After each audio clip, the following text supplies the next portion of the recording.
La gracia y la paz del Señor sean con ustedes nuevamente, amados hermanos. Vamos entonces la mañana de hoy a dar inicio a este espacio de enseñanza y predicación de la palabra. Eh, Vamos a dirigirnos un momento al Señor en oración para poner este momento importante de nuestro servicio de adoración delante de Él. Padre amado, Señor Dios exaltado, soberano de los cielos y de la tierra, hoy, Señor, estamos delante de tu presencia, conmemorándote, Padre, en este día como nuestro Creador, como nuestro Hacedor, como nuestro sustentador, como nuestro Salvador. Delante de ti, Señor, derramamos nuestro corazón en alabanza, en adoración, en acción de gracias, Señor. Te rogamos, Señor, te suplicamos que des a tu pueblo, Señor, apertura de oídos, de ojos espirituales, Señor, de entendimiento y discernimiento, para que tu palabra, Señor, sea grata a nuestro corazón y sea transformadora, Señor, de nuestro corazón, de nuestra mente, de todo nuestro ser, Padre, para que nosotros, Señor, nos alegremos en glorificarte y tú te alegres, Señor, en hacer bien a tu pueblo. En el nombre de tu Hijo amado, nuestro Señor, nuestro poderoso Salvador Jesucristo, vivo y verdadero. Amén y amén. Bueno, hermanos, vamos a continuar con nuestro Evangelio de Lucas. Les voy a pedir que por favor me acompañen, nos ubiquemos en el capítulo 7 del Evangelio de Lucas.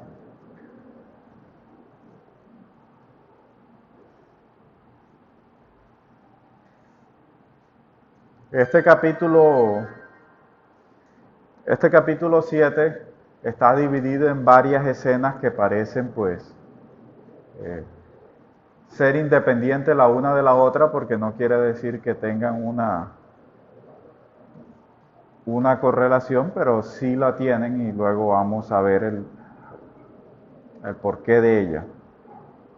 En primer lugar, entre el versículo 1 al versículo 10, encontramos la escena de un centurión romano que envía una comitiva de ancianos a Jesús a rogarle que sane a su siervo. Esa es la primera escena que nos presenta Lucas. Luego, entre el versículo 11 al versículo 17, hay una segunda escena de la resurrección del hijo de una viuda. Luego, tenemos el caso de los discípulos de Juan, que van hacia el Señor a preguntarle de parte de Juan si él era el que había de venir o si habían de esperar a otro. A lo cual el Señor le responde: díganle a Juan que los ciegos ven, que los cojos son sanados y que a los pobres se les proclama el Evangelio. Luego viene el testimonio que el Señor da seguidamente. Es la misma escena, así que no vayan a entender que es una escena diferente. No, es la misma escena. Lamentablemente, esos subtítulos que a veces encontramos en las Biblias se convierten en un obstáculo para para interpretar contextualizadamente el texto. Porque luego dice, usted va a encontrar un subtítulo ahí que dice los mensajeros de Juan el Bautista. Luego Jesús testifica de Juan el Bautista. Es la misma escena. Es decir, va desde el versículo 8 hasta el versículo 35. Porque el Señor luego de eso, de que despacha a los discípulos de Juan, empieza a decirle a la gente quién es Juan. Y empieza a hacerle una serie de preguntas como: ¿qué salisteis a ver al desierto? ¿Quién habitaba en el desierto? El Bautista. ¿Quién predicaba en el desierto de Judea? Juan el Bautista. Dice, ¿qué salisteis a ver al desierto? ¿Una caña sacudida por el viento? Entonces, ¿qué salisteis a ver? ¿Un hombre vestido de ropas delicadas? He aquí los que llevan ropas lujosas y viven en placeres están en los palacios reales. Entonces, ¿qué salisteis a ver? ¿Un profeta? Sí, os digo más que un profeta. Él es aquel de quien está escrito, he aquí envío mi mensajero delante de tu rostro, quien preparará tu camino delante de ti. Nuevamente citando las palabras del profeta Isaías que ya habíamos considerado pues en el capítulo 1 de este mismo evangelio. Luego en el versículo 28 el Señor les dice, os digo que entre los nacidos de mujer no hay uno mayor que Juan. Sin embargo, el más pequeño en el reino de Dios, mayor es que él. Luego, entre el versículo 36 al versículo 50, hay otra escena, una escena sumamente importante, donde Jesús, al parecer, el Señor está comiendo en casa de un fariseo. Y en ese momento, en ese instante, pues llega una mujer que, pues al parecer, se dedicaba a la prostitución, y ella se arroja a los pies del Señor llorando, y Lucas nos dice que incluso ella con sus lágrimas lavaba los pies del Señor,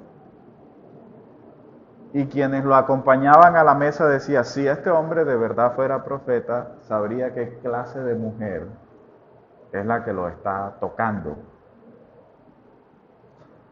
Pero sabiendo Jesús lo que ellos estaban pensando, hay una pregunta, me encanta la pregunta que aparece, o la pregunta no, el comentario de Jesús, que Lucas nos relata en el versículo 40, cuando dice, entonces Jesús dijo, Simón, tengo algo que decirte. Él le dijo, di maestro. Cierto acreedor tenía 2 deudores, uno le debía 500 denarios y el otro 50. Como ellos no tenían con qué pagar, perdonó a ambos. Entonces, ¿cuál de estos le amará más? Y él le dijo, respondiendo Simón, dijo, supongo que aquel a quien perdonó más. Y él le dijo, has juzgado correctamente. Y vuelto hacia la mujer, dijo a Simón, ¿ves esta mujer?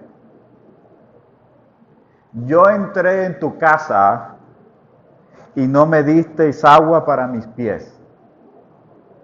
Era costumbre que luego de entrar a la casa, lo primero que se hacía era lavarse los pies, puesto que sabemos que el calzado era abierto y se contaminaba mucho de todo tipo de impurezas, así que acostumbraban en primer lugar a lavarse los pies, como lo que hacemos nosotros hoy en la actualidad, por lo menos algunas personas, entre las cuales me cuento, lo primero que hago a la casa por costumbre, incluso antes de la pandemia del COVID, es lavarme las manos y la cara.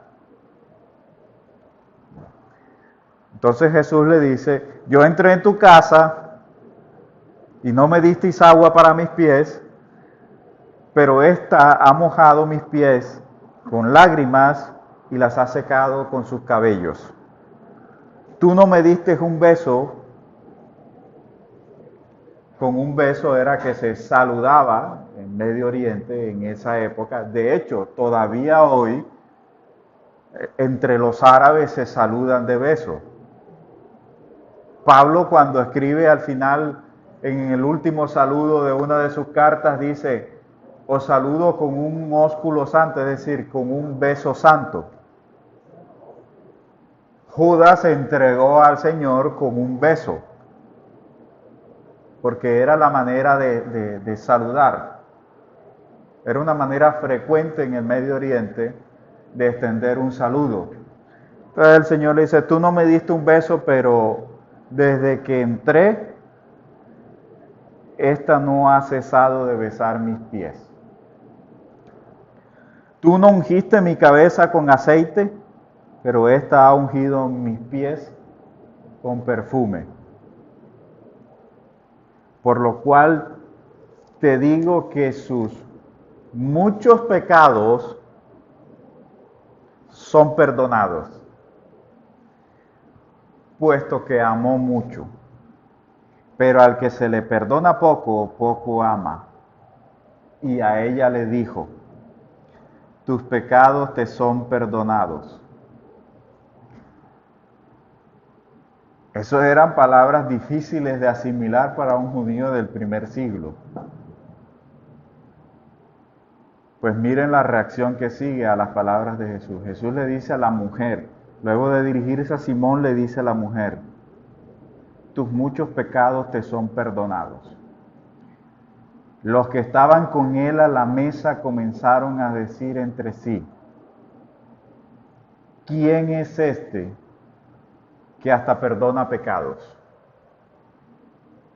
Entonces Jesús le dijo a la mujer, tu fe te ha salvado. Vete en paz. Miren la escena. El Señor le dice a la mujer, después de decirle a Simón que se le han perdonado muchos pecados porque amó mucho, y luego se dirige a la mujer y le dice, tus pecados te son perdonados. Y luego ellos reaccionan diciendo, ¿y quién es este que hasta perdona pecados? Y luego el Señor dice, tu fe a la mujer te ha salvado. Esa escena es muy parecida en su contenido, es decir, en la manera en cómo Jesús se ratifica como Mesías, en su condición de Mesías, a la de aquel paralítico que bajaron, si la recuerdan, que bajaron por el techo en la casa de Simón, porque no podían meterlo, y cuando lo pusieron frente al Señor, el Señor le dice, levántate, tus pecados te son perdonados. E inmediatamente los que estaban alrededor, es decir, los escribas, los fariseos que siempre lo seguían, empezaron a murmurar en sus pensamientos, en su corazón, diciendo, este blasfema, ¿quién puede perdonar pecados sino solo Dios? En lo cual tenían razón. Y luego el Señor ratifica su autoridad para perdonar pecados diciendo, pues para que sepáis que el Hijo del Hombre tiene autoridad en la tierra para perdonar pecados, a ti te digo, levántate, toma tu camilla y vete a tu casa. De igual manera, en esta escena se repite nuevamente esa ratificación. Jesús dice a la mujer, tus pecados, tus muchos pecados te son perdonados. Y luego ellos cavilan nuevamente en sus pensamientos diciendo, ¿quién es este que hasta perdona pecados? Pues, para que sepáis que tengo autoridad para perdonar pecados, dijo a la mujer, mujer, tu fe te ha salvado. Son una serie de escenas sumamente impresionantes. El Evangelio de Lucas está lleno de este tipo de escenas que tienen mucho contenido. No obstante, vamos a concentrarnos entre el versículo 1 y el versículo 10. Porque aunque quisiera desarrollar todo el capítulo por razones de tiempo, pues vamos a concentrarnos en una sola cosa. Y luego trataremos de ver pues cómo está relacionado con el resto. Prácticamente el capítulo 7 de Lucas nos habla acerca de la omnipotencia, la bondad y el perdón. Podríamos identificar en todas esas escenas que presenta Lucas en el capítulo 7, podríamos identificar la omnipotencia, la bondad y el poder de Dios. Omnipotencia, bondad y el perdón. Pero vamos a ver la escena, la primera escena con la que Lucas introduce el capítulo 7. Dice: una vez concluidas todas sus palabras al pueblo que le escuchaba, Jesús entró en Capernaum, y el siervo de cierto centurión, a quien él tenía en mucha estima, estaba enfermo y a punto de morir. Cuando oyó hablar de Jesús, le envió ancianos de los judíos para rogarle que fuera y sanara a su siervo. Ellos fueron a Jesús y le rogaban con insistencia diciéndole: Él es digno de que le concedas esto, porque ama a nuestra nación y Él mismo nos edificó la sinagoga. Jesús fue con ellos. Y cuando ya no estaba muy lejos de su casa, el centurión le envió unos amigos para decirle: Señor, no te molestes, porque yo no soy digno de que entres bajo mi techo. Por eso no me tuve por digno de ir a ti. Más bien, di la palabra y mi criado será sanado.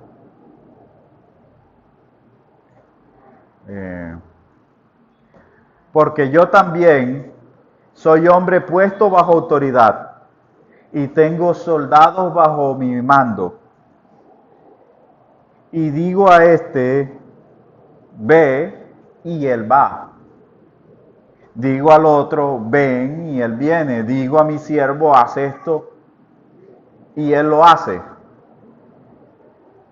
Cuando Jesús oyó esto, se maravilló de él, y dándose vuelta, dijo a la gente que le seguía: os digo que ni aun en Israel he hallado tanta fe. Cuando volvieron a casa los que habían sido enviados, hallaron sano al siervo. En primer lugar, el versículo 1 hace una transición cuando dice que una vez concluidas todas las palabras al pueblo que le escuchaba, es decir, ¿cuáles palabras? Las que había estado mencionando antes en el versículo 6, pues se hace una transición entre el sermón de la montaña, que encontramos entre el versículo 46, entre el versículo 37 al versículo 49. Por eso Lucas introduce el versículo diciendo: una vez concluidas sus palabras, es decir, una vez concluido el discurso anterior hacia el pueblo,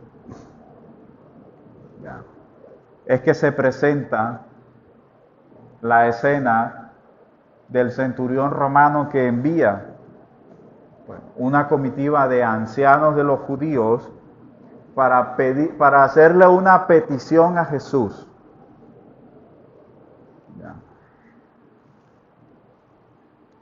Una de las cosas que podemos ver en el texto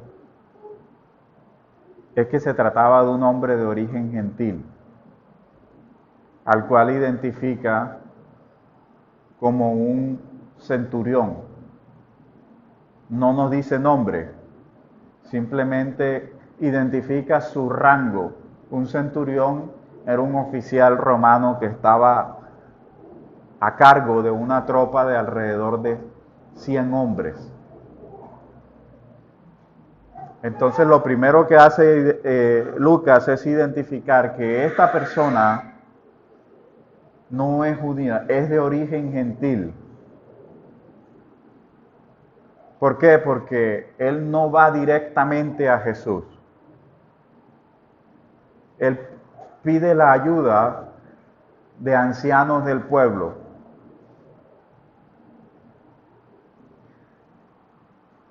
Mire que en el versículo 3 Dice, cuando oyó hablar de Jesús, envió ancianos de los judíos. Parece extraño que ancianos de entre los judíos tuviesen algún tipo de relación con un centurión romano. Pero este hombre, al parecer, no solo era de origen gentil, sino que nos da una serie de cualidades por las cuales él era querido por el pueblo, por lo menos en la ciudad de Cafarnaúm. Porque salen a resaltar una serie de cualidades acerca de este hombre. Dice, él ama a nuestra nación y él mismo nos ha edificado una sinagoga. Por esa razón, ellos le dicen a Jesús, Él es digno de que le concedas lo que está pidiendo. Prácticamente ellos le están diciendo de todas las personas, digamos que de entre todas las personas, con esas palabras ellos querían ilustrarle a Jesús lo siguiente. Digamos que entre todas las personas que ha sanado, Él quizás sería la más digna de que le concedieses lo que pide. ¿Por qué? Miren que quien saca a relucir el tema de los méritos no es el centurión, son ellos. Es digno de que se lo concedas porque en primer lugar ama a nuestra nación, en segundo lugar nos ha construido una sinagoga. Yo le añadiría en tercer lugar, este hombre de verdad sentía una alta estima por su siervo. Porque en la época del Imperio Romano, quienes han leído un poco de historia sobre Roma, para un romano, un esclavo no era considerado una persona.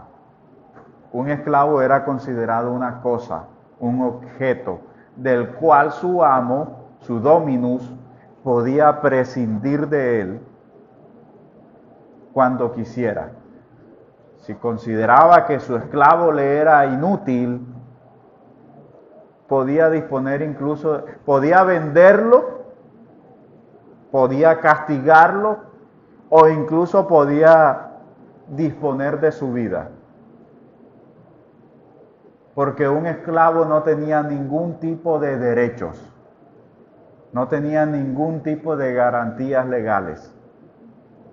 Era simplemente un objeto, era una cosa para él. Para un romano, un esclavo era un objeto, era una cosa. Era alguien que simplemente debía prestarle utilidad y si no era útil lo desechaba o lo mataba o lo vendía.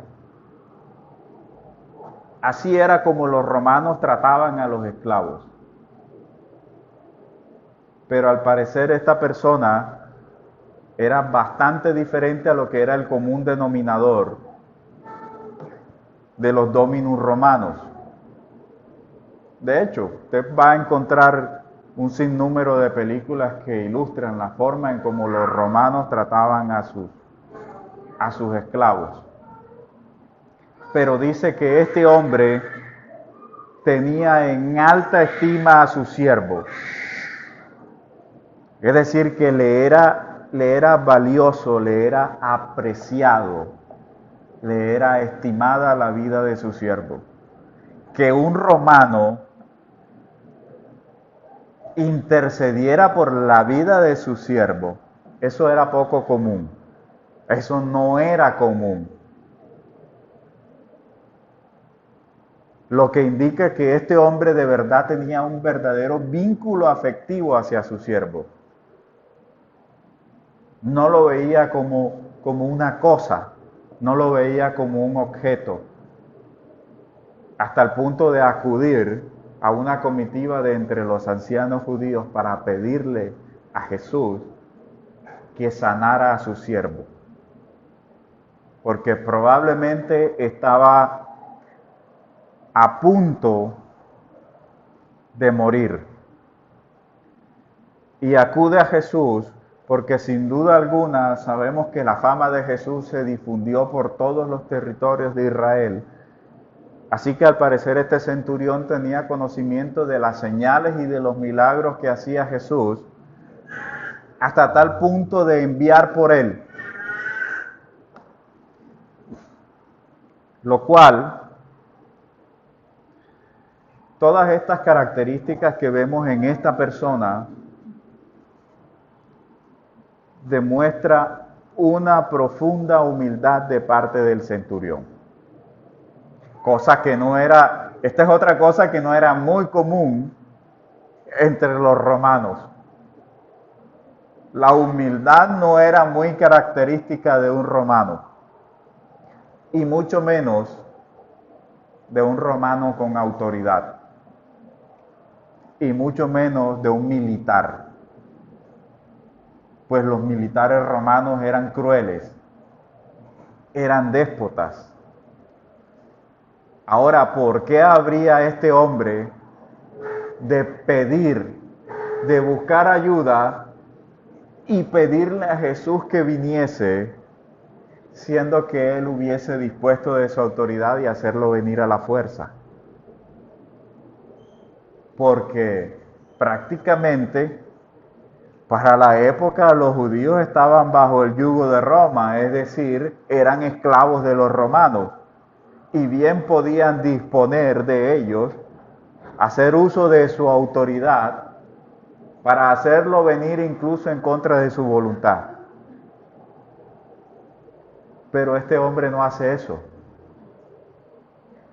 Lo que se ve en la actitud del centurión es el de una persona muy humilde, que como les digo, muy poco común entre los romanos, que se caracterizaban más por ser orgullosos y por el ejercicio de una autoridad sin rodeos. Los romanos eran orgullosos y ejercían su autoridad sin ningún tipo de rodeos. Los romanos, cuando había una rebelión, la sofocaban inmediatamente con una matanza. Así era como resolvían los problemas. Los romanos no resolvían una rebelión con el diálogo. No, ellos resolvían una rebelión enviando una legión. Y mataban a todo el mundo. Era un baño de sangre.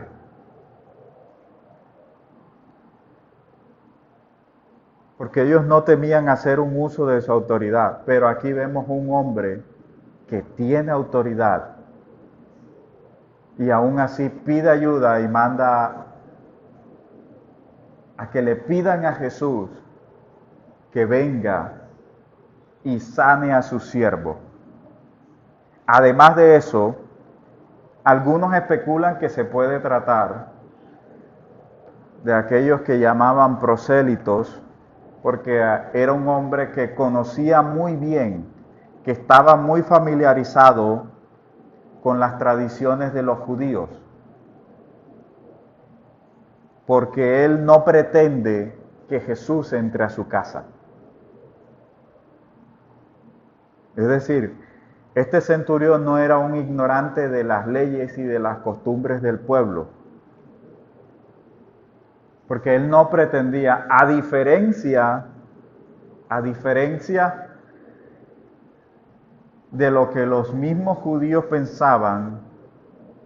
Los judíos creían que era necesario que Jesús tocara a una persona para sanarla. E incluso había esa concepción en el pueblo, porque miren que la mujer que se acerca a Jesús en medio de la multitud por detrás, ¿y qué decía ella en su mente? Ella decía, si tan solo lograse tocar el borde de su manto, seré sana. Ellos creían que la manera en cómo Jesús sanaba únicamente podía ser tocando. Tal vez porque habían visto a Jesús sanar a un leproso mientras lo tocaba, cosa que nadie hacía, tocar a un leproso. Sanar a un ciego, echándole barro en sus ojos y poniendo sus manos sobre sus ojos. La resurrección del hijo de la viuda de Naín, Jesús puso su mano sobre su féretro, otra cosa que no haría un judío porque se contaminaría según la ley ritual. Pero llama mucho la atención que aquí hay un hombre que comprende muy bien lo que Jesús es capaz de hacer con una palabra.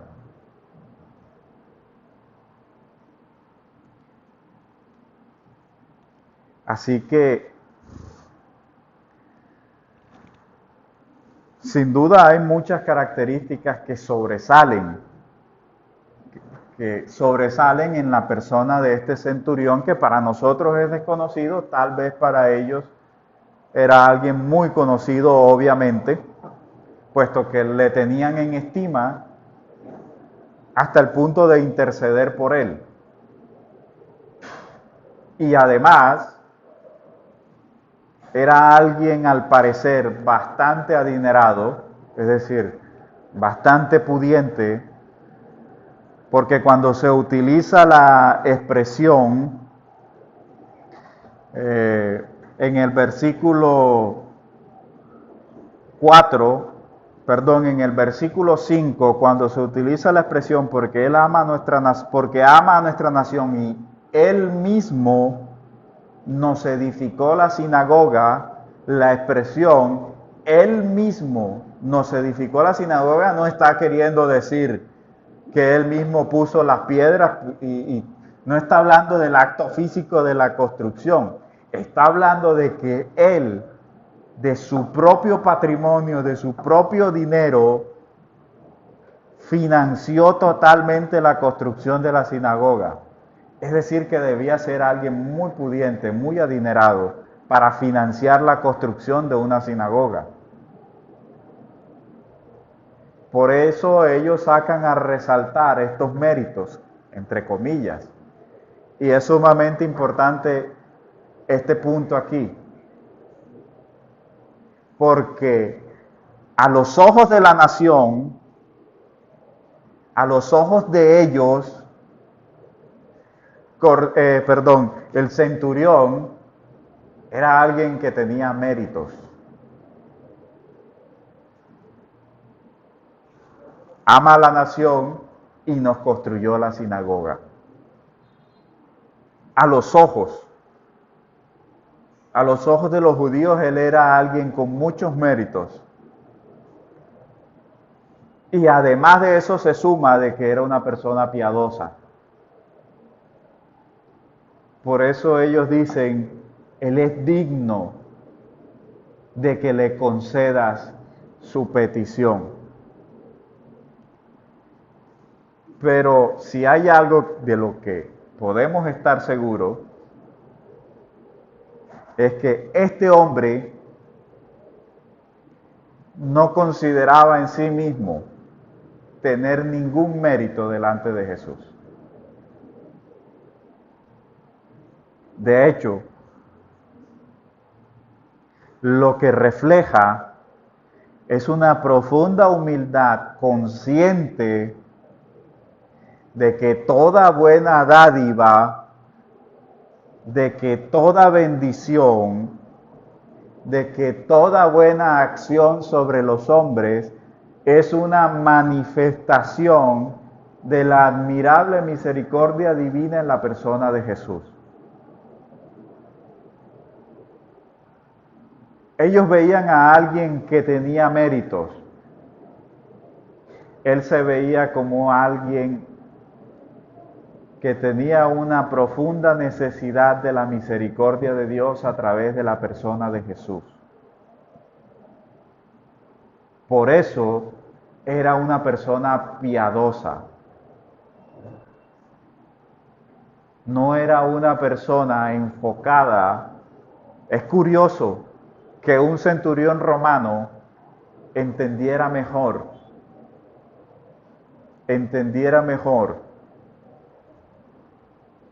que todo lo que el hombre recibe de Dios es por la pura misericordia de Dios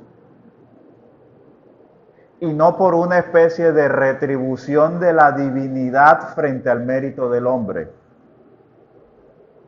Cosa que era muy común incluso entre las religiones que profesaban los romanos, entre el politeísmo. El politeísmo también sostenía una religión de méritos,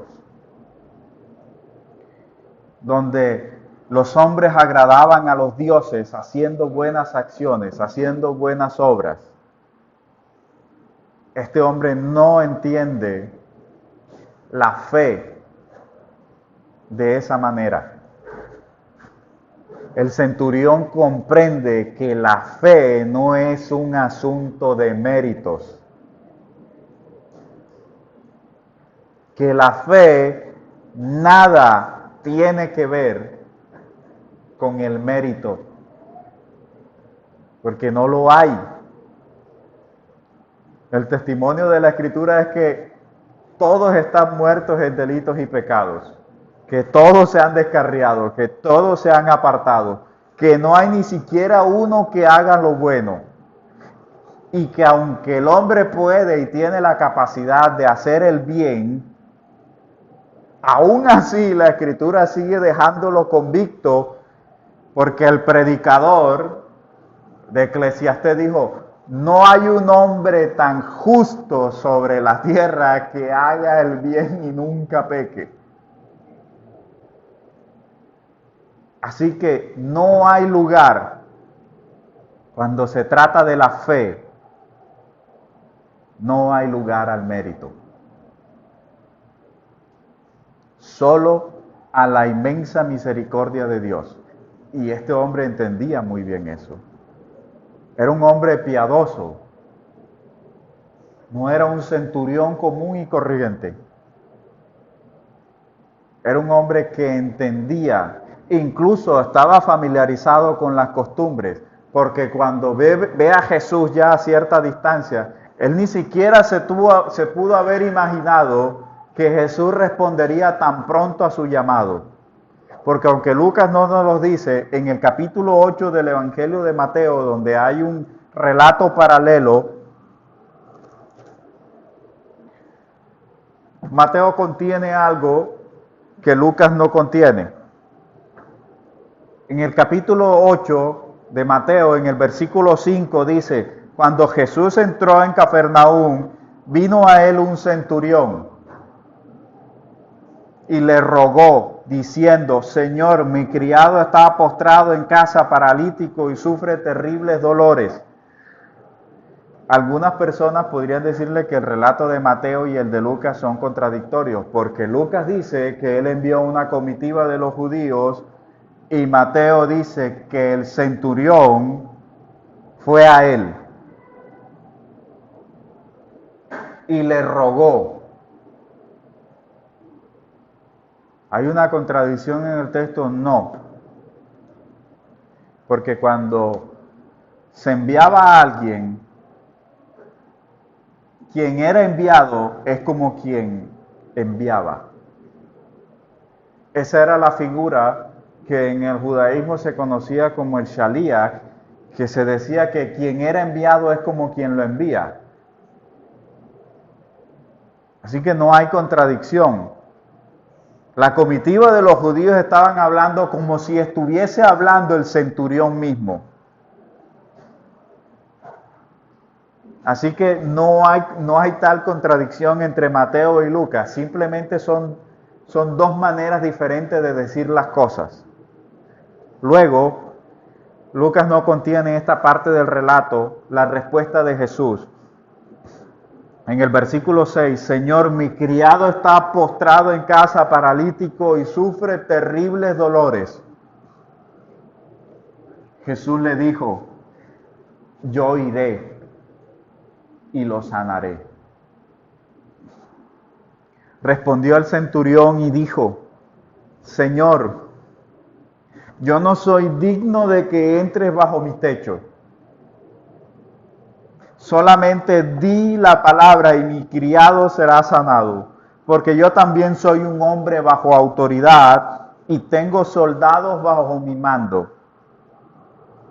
Si digo a este ve, él va, y si digo a otro ven, él viene, y si digo a mi siervo haz esto, él lo hace. Cuando Jesús oyó esto, se maravilló y dijo a los que lo seguían: de cierto os digo que no he hallado tanta fe en ninguno en Israel. Yo os digo que muchos vendrán del oriente y del occidente y se sentarán con Abraham, Isaac y Jacob en el reino de los cielos. Pero los hijos del reino serán echados a las tinieblas de afuera. Allí habrá el llanto y el crujir de dientes. Entonces Jesús dijo al centurión: ve, y como creíste, te sea hecho. Mira las palabras de Jesús. En Lucas está que la comitiva saca a relucir los méritos del centurión. Ama a nuestro pueblo, nos construyó una sinagoga, además es un hombre piadoso. Pero cuando Jesús se dirige, dice: ve y te sea hecho, no conforme a tus méritos, te sea hecho conforme a tu fe. Ese es el proceder de Dios, conforme a la fe y no al mérito. Abraham creyó a Dios y se le atribuyó justicia. Porque el hombre, dice el apóstol Pablo, es justificado por la fe sin méritos, sin obras. Así que aquí hay un hombre, llama mucho la atención que aquí hay un hombre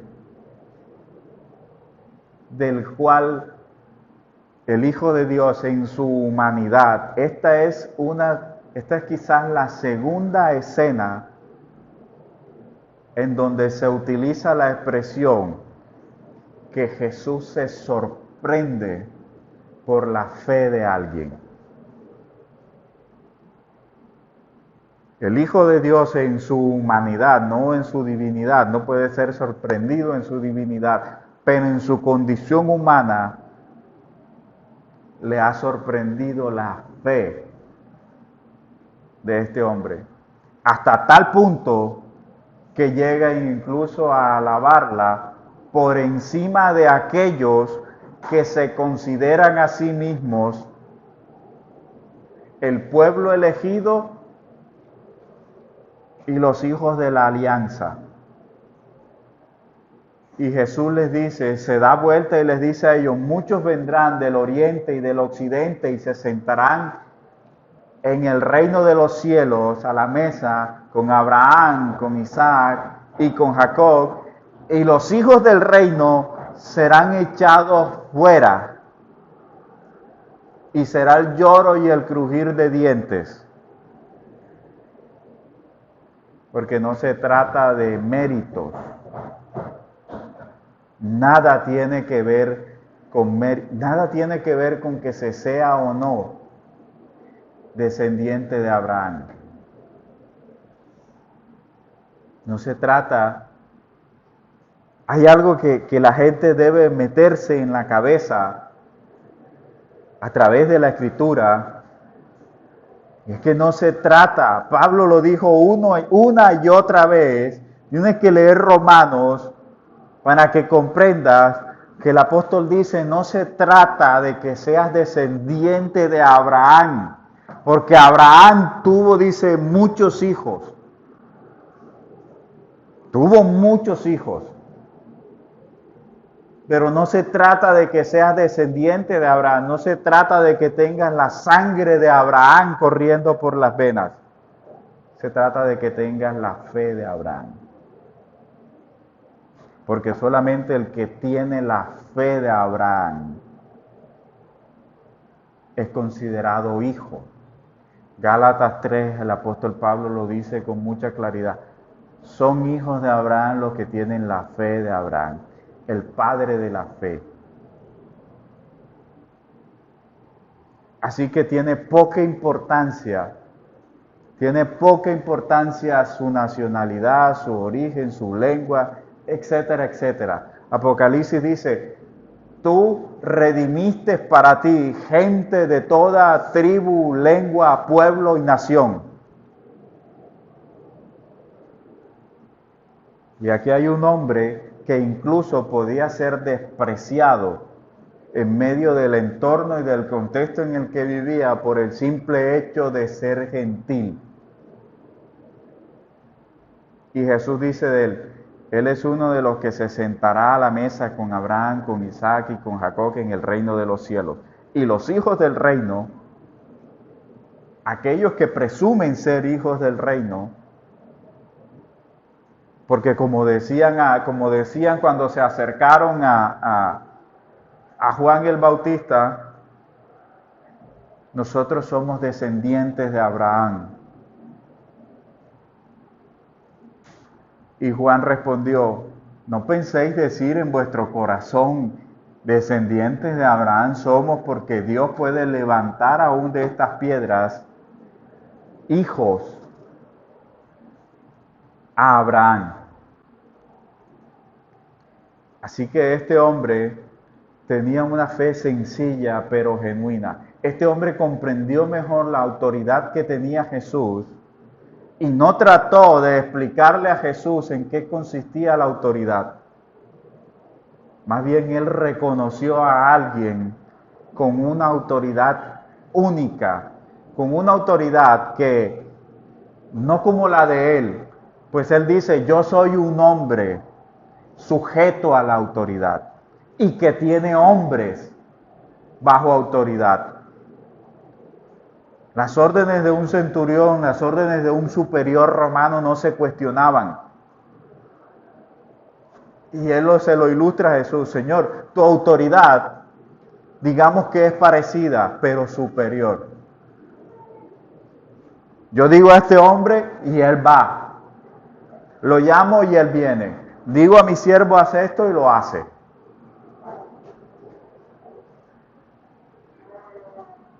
Y cuando Jesús ve a Jesús cerca, manda, dice, a unos amigos.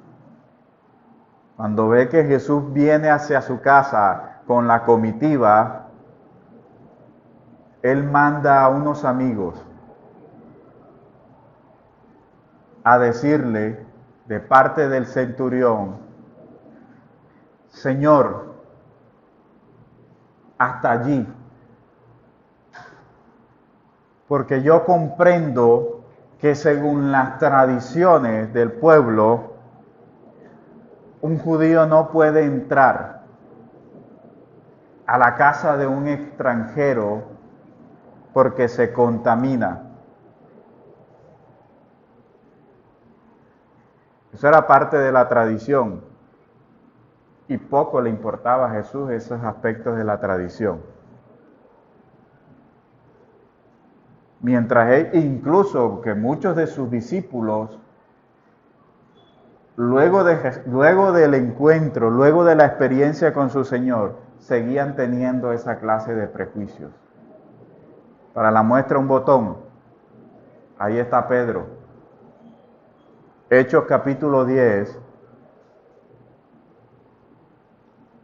un centurión, que no podemos decir que sea el mismo, porque de lo contrario Lucas nos lo hubiera dicho, pero no me atrevería a especular de que sea la misma persona que está relatando en el capítulo 7, pero también era un centurión romano que envía por Pedro, porque él había tenido una experiencia sobrenatural y se le había dicho que mandase a buscar a Pedro. Y mientras Pedro estaba en otra ciudad, meditando, dice que le sobrevino un éxtasis y vio una visión que le ha mostrado el Espíritu de Dios, en donde hace descender un lienzo con una cantidad de animales impuros y oye una voz que le dice, Pedro, mata y come. A lo que Pedro inmediatamente responde, Señor, jamás he comido nada inmundo. Ok. Jamás has comido nada inmundo. Ok. Luego le dice, hay unos hombres que te buscan. Ve con ellos. Vas a estar bien. Pedro desciende y acompaña a esos hombres. Y cuando va a entrar a la casa del centurión, el centurión se postra delante de él. Pedro lo levanta y le dice, levántate, yo también soy un hombre como tú. Pero luego de que Pedro entra a la casa, hace una de las cosas más imprudentes para con un anfitrión. Vosotros sabéis cuán abominable es que un varón judío se siente a la mesa con un gentil. Usted se imagina que usted tuviese un invitado en alta estima y de pronto el invitado le salga con que para él es abominable sentarse a la mesa con usted, pero ajá, o sea, aquí estoy. Eso hizo Pedro con Cornelio, para luego pasar a decir, para luego corregir su imprudencia, porque el Espíritu Santo le dijo, lo que Dios ha limpiado, no lo llames tú común o inmundo. Y nosotros creemos que el racismo es apenas de ahora. Ha sido un problema alrededor de toda la historia. Y el Espíritu Santo le está diciendo a Pedro, no te atrevas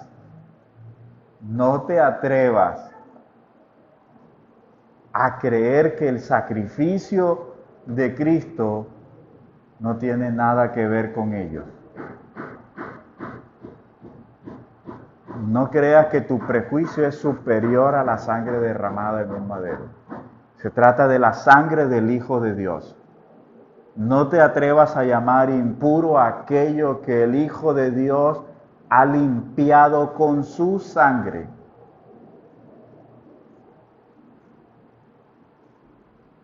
Y es algo que ayuda a entender adecuadamente eso. Ayuda a romper esa mentalidad esa mentalidad. ¿Sabe cómo se llama eso? Eso es un puro y burdo, o quizás no tan burdo, muy sutil sectarismo.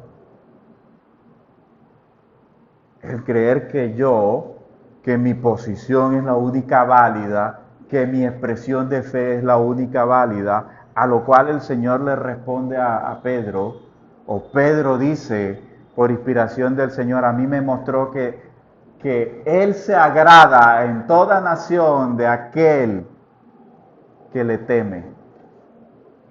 Viste que no se trata de ti, tú no eres muy especial. Porque es que a veces, o sea, tenemos metidos en la cabeza ese asunto de que yo soy especial al tipo testigo de Jehová. Nosotros somos los 144,000 y los únicos que nos vamos a salvar y el resto está frito. No, Él vino, y el Espíritu Santo se lo dijo a Pedro, para limpiar gente de toda tribu, lengua y nación. Pero ellos seguían teniendo ese prejuicio. El centurión lo conocía y le dice, yo no soy digno de que tú entres bajo mi techo, pero no es necesario que tú pongas tu mano sobre mi siervo. Di la palabra. ¿Cuál palabra? ¿Cuál palabra? La que acostumbraba Jesús a decir. A un leproso le dijo, Señor, si tú quieres puedes limpiarme. Quiero, sé limpio. Al paralítico, levántate y anda. Al ciego, ve, tus ojos se han abierto. Este hombre tenía una conciencia profunda, superior incluso a la de los judíos, sobre quién era Jesús. Llama mucho la atención que este hombre tuviese una conciencia tan profunda de la autoridad de Jesús, que él decía, yo no necesito que tú atravieses mi techo, que camines hacia adentro de mi casa para tocar a mi siervo. ¿Sabes lo que estaba pensando este hombre? En que por mucho deseo que tuviera, él sabía que él no podía revertir el hecho de la enfermedad y mucho menos podía revertir el hecho inminente de la muerte al que posiblemente iba a sufrir su siervo. Tenía en alta estima a su siervo, tenía el deseo más profundo de que su siervo sanara, pero él no tenía en lo absoluto poder de revertir las circunstancias que estaban ocurriendo en la persona de su siervo. Su siervo estaba agonizando, estaba sufriendo, y este hombre deseaba que se salvara su vida, que se sanara. Pero él, como hombre, no tiene la posibilidad, no tiene el poder de revertir una circunstancia como esa. Pero reconoce en la persona de Jesús a alguien que tiene el poder de revertir la enfermedad e incluso la muerte. Este hombre tenía una conciencia profunda, una fe profunda y una conciencia profunda en la autoridad del Señor como Hijo de Dios. Él reconocía en Jesús a alguien más que un predicador itinerante. ¿Cómo llegó a esa conclusión? ¿Cómo pudo haber llegado el centurión a una fe tan profunda en Jesús para creer que él podía revertir no solamente la enfermedad, sino incluso la muerte? No pudo haber llegado a una fe tan profunda por sí mismo. Solamente por un acto de la gracia de Dios pudo haber llegado a un conocimiento tan profundo. Solamente por la acción del Espíritu este hombre pudo haber llegado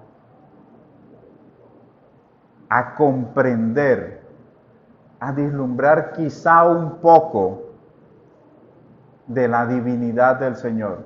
O sea, yo no puedo hacer nada, soy un hombre de autoridad, tengo hombres bajo mi autoridad que no la cuestionan, y aún así no tengo autoridad para revertir la enfermedad de mi siervo, no tengo poder de revertir la muerte.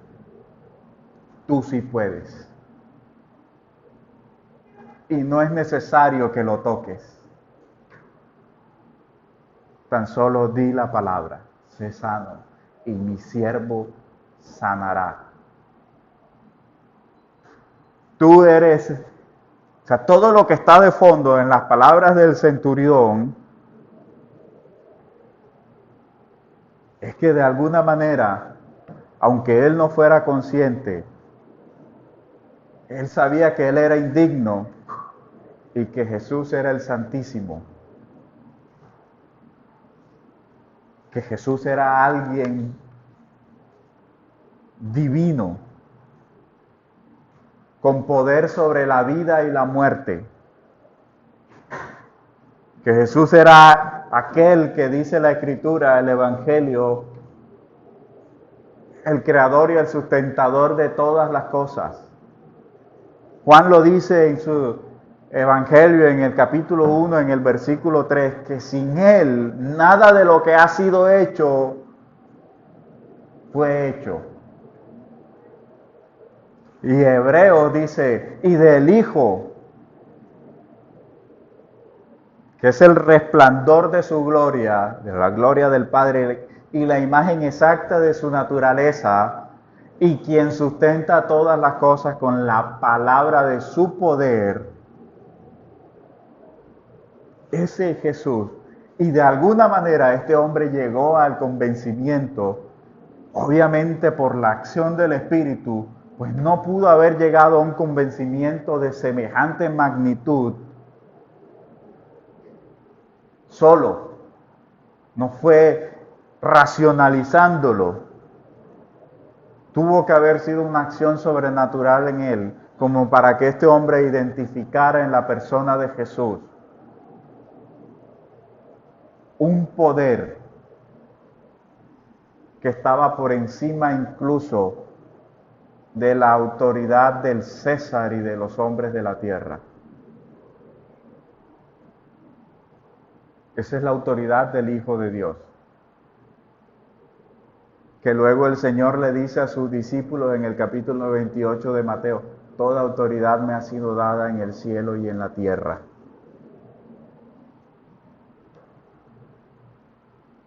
Y se ve reflejada en la expresión en cómo el centurión se dirige a Jesús.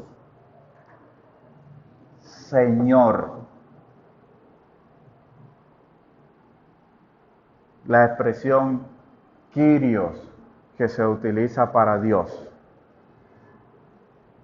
Señor. El centurión se dirige a Jesús con un respeto profundo. Señor, soy indigno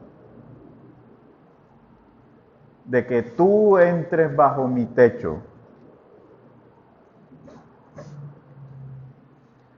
Y Jesús se admira de la fe de este hombre.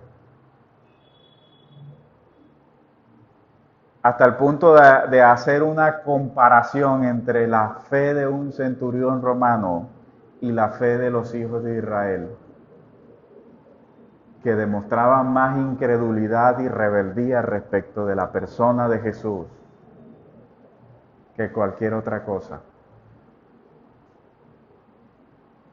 Pues hasta Belcebú lo llamaron. Y aquí un hombre gentil le llama Señor. Y expresa un hombre que por su posición, por su rango, por su autoridad, fácilmente podría exigir de él lo que quisiera. Pero no, este hombre se postra ante Jesús y le dice, Señor, soy indigno incluso de que entres bajo mi techo.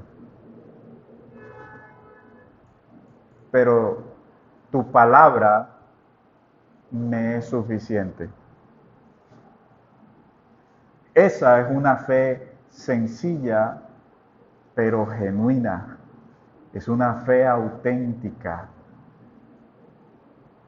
Eso es genuina y verdadera fe. Porque la fe, a mayor fe, mayor humildad. Era un hombre, era un centurión romano, un hombre de autoridad. Y una persona como un centurión romano era todo menos humilde. Eran arrogantes, soberbios, orgullosos. He aquí un hombre de fe, pero un hombre humilde, con toda la autoridad que tenía. Lo cual nos deja claro, una de las cosas que aprendemos de este hombre, no solo su fe, sino que la fe que no es humilde es una contradicción de términos.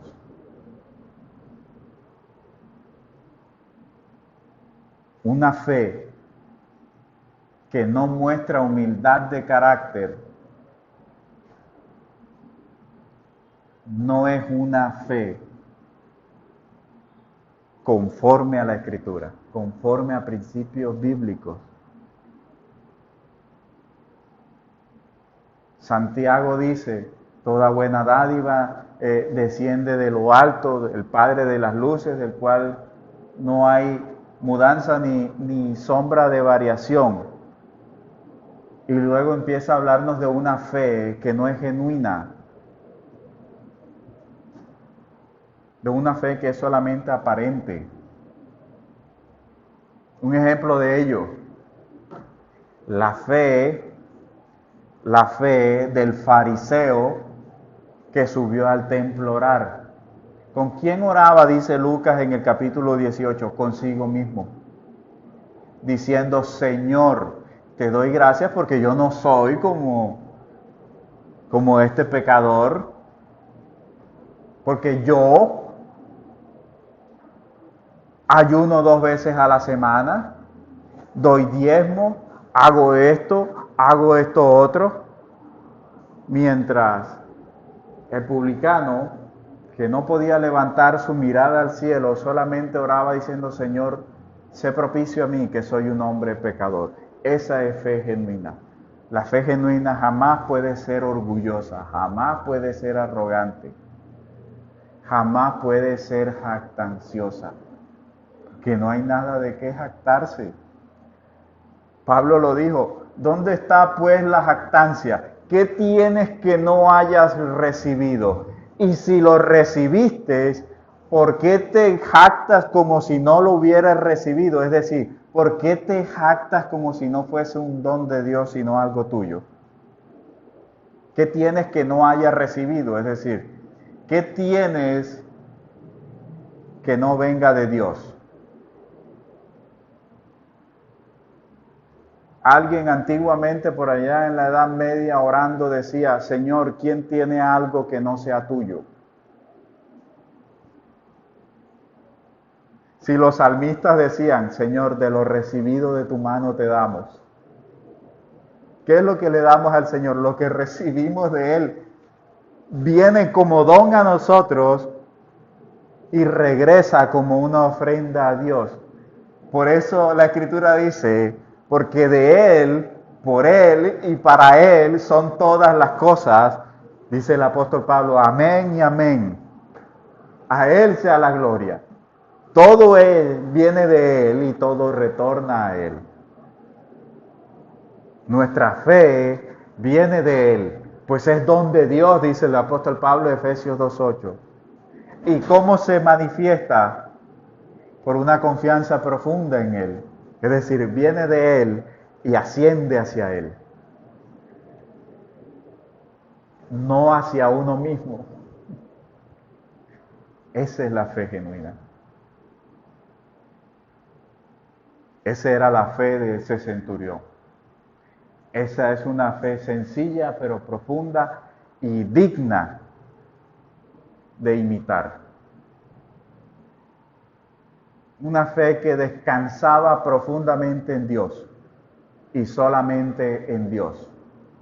Mientras los judíos estaban exhibiendo sus méritos, Él ama nuestra nación, Él ha construido una sinagoga, etcétera, etcétera. Este hombre simplemente depositó toda su fidelidad en Dios, postrándose humildemente delante de Jesús, diciéndole, Señor, tú todo lo puedes. Aquí estoy. Eso es fe genuina. Esa es la fe que el creyente debe expresar en su vida cristiana. Y a pesar de los baches, porque los hay, esa fe se va renovando día a día. Y debemos clamar al Señor porque siga renovando y revitalizando cada vez más esa fe sencilla, profunda y humilde, para que reflejemos un carácter como el de Cristo. Aprended de mí que soy manso y humilde de corazón. Eso sí lo aprendió ese hombre, porque era muy extraño ver a un centurión romano con una mansedumbre y una humildad como la de ese hombre.